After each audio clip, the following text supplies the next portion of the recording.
15ই August বাবা মা ভাই বোন যা হারিয়েছি, আমাদের বিচার চাওয়ার কোনো অধিকার ছিল না। কিন্তু আওয়ামী লীগ যখন সরকারে এসেছে তখনই এই বাংলাদেশের উন্নতি হয়েছে।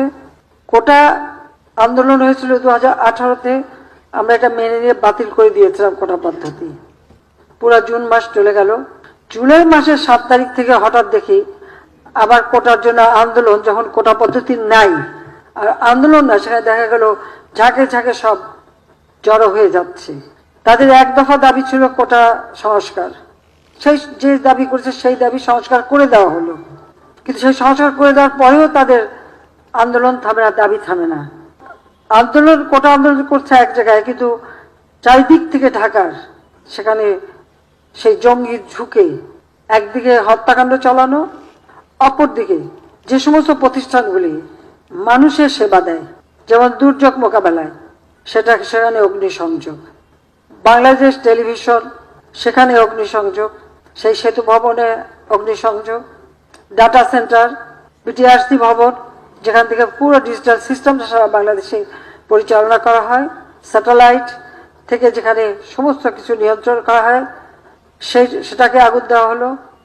তার সাথে আসলো মেট্রো রেল, অত্যন্ত আধুনিক মেট্রো রেল, দুইটা স্টেশন পুড়িয়ে দিল। এক্সপ্রেসওয়ে 2010 থেকে প্ল্যান করে সেটা টোল প্লাজা ভেঙে নষ্ট করে দেওয়া হলো যাতে চলতে না পারে। আগুনে পড়া হানি ফ্লাইওভার, সেটারও টোল প্লাজা পোড়ানো, সেটারও ধ্বংস। অর্থাৎ আপনারা একটা জিনিস লক্ষ্য করেন যে ঠিক মানুষের সেবা দেওয়ার জন্য যে কাজগুলি, সেই জায়গাগুলিতেই কিন্তু আঘাতটা হানা হয়েছে। সিটি কর্পোরেশনের ময়লা ফেলার যে গাড়িগুলি, সেগুলি পুড়িয়ে দেওয়া হলো। আজকে কত মানুষের জীবন গেছে। আর সেই সাথে সাথে পুলিশ হত্যা করে, শুধু হত্যা না, কিরকম বিভৎস দৃশ্য আপনারা দেখেন যে হত্যা করে তাকে ঝুলিয়ে রাখা হলো, পা বেঁধে উপর দিকে মাথা নিচু করে। তো পুলিশের উপরে আক্রমণ, কত গাড়ি পুড়িয়ে দেওয়া হয়েছে। র্যাবের গাড়ি চালাচ্ছে, তাকে যেভাবে মারা, বাড়ি বাড়ি ঢুকে ঢুকে কোথায় পুলিশ আছে পুলিশকে মারতে হবে, আর আওয়ামী লীগ কোথায় থাকে তাকে মারো। মসজিদে ঢুকে মসজিদের মাইক ব্যবহার করে মিথ্যা অপবাদ দিয়ে মানুষ ডেকে নিয়ে এসে তারপরে এই নারকীয় কাণ্ড চালানো হয়েছে। এবং এ পর্যন্ত অনেকগুলি মৃত্যুর খবর আপনারা পেয়েছেন। বাংলাদেশে আসার পর থেকে আর 75-এর পর থেকে তো আমরা শুধু লাশের মিছিলই পাচ্ছি, দেখছি। এবারেও প্রায় 200-র উপর মানুষ মারা গেল। দোতলা বাড়ির মধ্যে জানলার কাছে ছেলেটা, তার গুলি লেগেছে, বলে হেলিকপ্টার থেকে গুলি লেগেছে। আপনারা বলেন হেলিকপ্টারের গুলি ঘরের মধ্যে ঢুকবে কিভাবে? আর সেই গুলি ঢুকে কিন্তু দেওয়ালের যে ফুটো করে দিয়েছে। সেখানে তদন্তের জন্য লোক গেছে, তারা দেখে তারা সেখানে হেলিকপ্টার দিয়ে গুলি করলো কিভাবে। যখন পুলিশ আটকা পড়লে, যখন বিটিভিতে এখানে আগুন দিচ্ছে একটা পর একটা, আমরা হেলিকপ্টার থেকে সেখানে পানি দিয়ে আগুন নেভাবার চেষ্টা করছি, কারণ ফায়ার ব্রিগেড যেতে পারে না। আমার সব থেকে আধুনিক ফায়ার ব্রিগেডের যে গাড়িগুলি সব পুড়িয়ে দিয়েছে, মানুষগুলিকে মেরে তাড়িয়ে দিয়েছে। তখন বাধ্য হয়ে হেলিকপ্টার থেকে আমরা পানি দিয়ে সে আগুন নেভাতে চেষ্টা করলাম। সেই সময় আবার অনেক জায়গায় পুলিশ আটকা পড়লো, তার নিচে আগুন দিয়ে দিয়েছে, পুলিশ উপরে ছাদে বসে আছে, খবর দিল, আমরা হেলিকপ্টার দিয়ে তাদের উদ্ধার করলাম।